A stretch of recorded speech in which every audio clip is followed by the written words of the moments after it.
Never have I ever played Never Have I Ever. Did I do it right?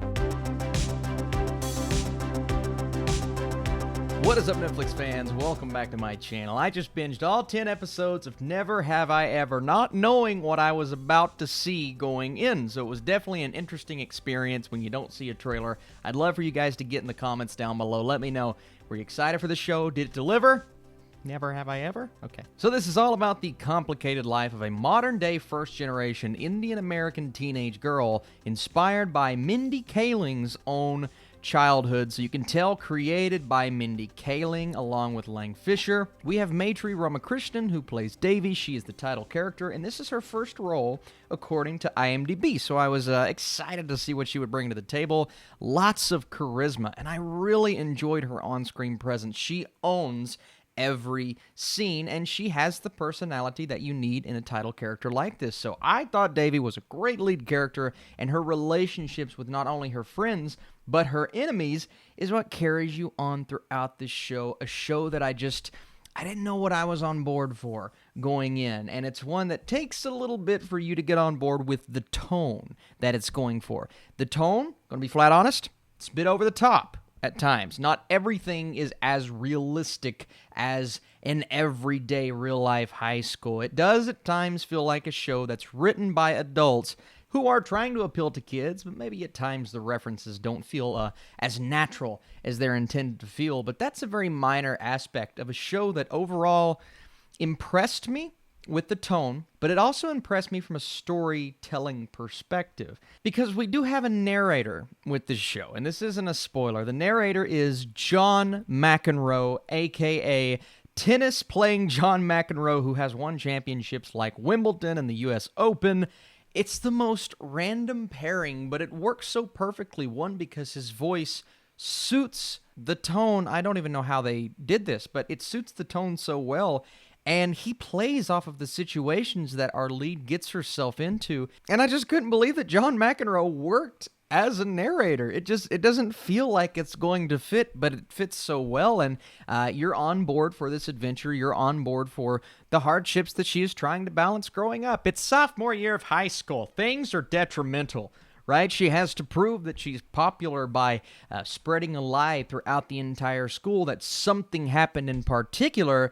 And obviously, things are going to come back to bite her. It's a very typical and cliche plot when you really start to think about it, but it all comes down to the execution. How much fun is this show? Is it enjoyable for the target audience? And that is going to be people who find themselves in these situations in high school who are struggling with similar things, and I think it nails it from that perspective. And I found this show, as someone who isn't in high school and who normally doesn't love these Netflix coming-of-age stories, I was impressed. I was impressed with the writing. I was impressed with the humor. I was impressed with the balance of comedy. Not every character is the nicest character in the world. There are times when some characters, are there for us to root for them, and they say something completely rude to one of their friends who are just trying to help, or to friends who are going through things in their lives, hardships and tragedies, and their friends just sitting there like, you know what, my stuff's more important. I don't have time to deal with you right now.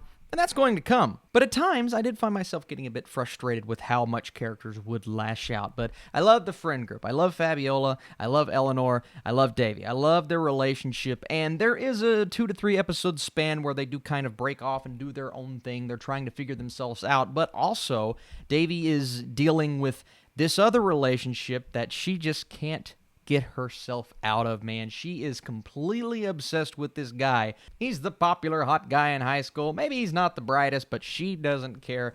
And she's digging out of a situation that she finds herself in after she lets something go a bit too far. And how often have we been through something like that, right? Whether you're in high school now or it's been a bit, we all get in these situations where we could easily weasel our way out of them, but sometimes we let something go a bit too far, and that's really the crux of this season. But within that, you also have her relationship with her mother and how that's a bit strained after what happened to her father. And the tragedy within that at times is played for humor, but it's deep.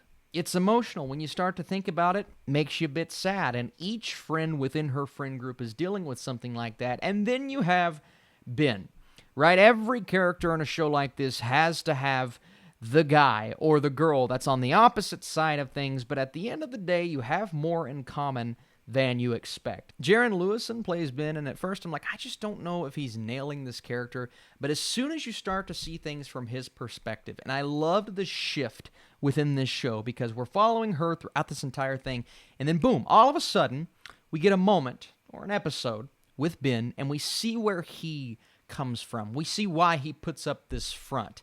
And it's not even putting up this front and he's truly an evil guy on the outside. No, Ben's not the worst guy in the world. There's just this competition that they're both having because they're both the smartest. They're both at the top of their class. They're both the best. And as audience members, at times we find ourselves just as much on Ben's side as we do Davies' side, especially when you see what he is going through and when you hear the narrator for his episode. And I loved the unexpected shift. First off, I will not spoil who it was, but it was nice. It was really nice. And second of all, that episode for me, I looked at the show at that point and I said, this is different. It's kind of flipping some things on their heads, and I really appreciate that and respect that for a show like this. And then obviously you have the showcase of culture, the fact that she is an Indian-American teenage girl, and we get to see things from how she experiences being what she considers to be at times an outsider. And we get a look into her culture and what her cousin is going through who lives with her and what her mother is going through after the loss of her father and how they're all dealing with each other. And then when it comes to the finale of this season, there's one big emotional moment that I thought was executed so well. And the showcase of culture combined with the humor that wasn't all there at times is probably 70-30 for me. A couple of jokes fell flat. When they fall flat, they really fall flat. But when they work, you're on board. Thankfully, they worked more often than not. And then you have the relationships between all of the characters and the different subplots that we explore and what some of her friends are going through. And that was a nice touch as well. So Never Have I Ever doesn't break any new ground in certain perspectives. And like I said, a few of the characters are so unlikable at times. I'm just like, I don't know if I can continue to root for them. But then they get you back in the story. They give you a reason why. And it works out really well at the end of the day. So before I give you my score, if you guys enjoyed this video, be sure to smash that thumbs up button. Doing Netflix reviews every single week. But as for Never Have I Ever, it's a show that was unexpectedly entertaining and well worth a binge session. And it helps that every episode was around 20 minutes long. I'm going a 75%. I really had a good time with this. You know, and it's a show I saw. I'm just like, yeah, I don't know. But then you look into who made it, and then you look at the writing, and you look at how great these individuals were involved, and it was a home run for its target audience, and I think a lot of people are going to love it. So let me know in the comments down below. How did you feel about Never Have I Ever? Was this an easy binge watch for you? I appreciate you guys for watching, and I'll see you soon.